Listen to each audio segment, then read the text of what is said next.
അസ്സലാമു അലൈക്കും വറഹ്മത്തുള്ളാ.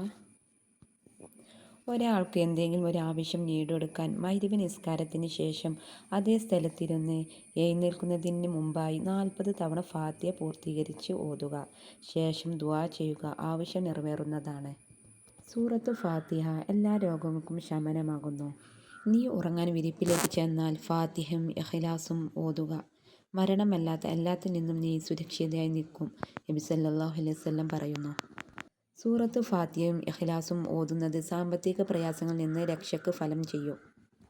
പനിയുള്ളവർക്ക് 40 ഫാത്തിഹ ഓതി മന്ത്രിച്ച് വെള്ളം തളിക്കുക. രോഗിയുടെ മേൽ 41 തവണ ഓതുക. സുബഹിയുടെ സുന്നത്തിൻ്റെയും ഫർളിൻ്റെയും ഇടയിൽ 41 ഫാത്തിഹ ഓതുന്നത് ഉദ്ദേശ്യപൂർത്തീകരണത്തിന് നല്ലതാണ്.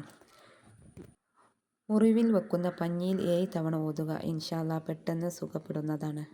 ഇരുലോകത്തും വിജയത്തിന് ജുമുഅ നിസ്കാരത്തിൽ നിന്ന് സലാം വീട്ടിയ ഉടനെ ഫാത്തിഹ 7, ഇഖ്ലാസ് 7, ഫലക് 7, നാസ് 7 എന്നിങ്ങനെ ഓതുക. ഇൻഷാ അല്ലാഹ്. അല്ലാഹു സുബ്ഹാനഹു വ തആല തൗഫീഖ് നൽകട്ടെ.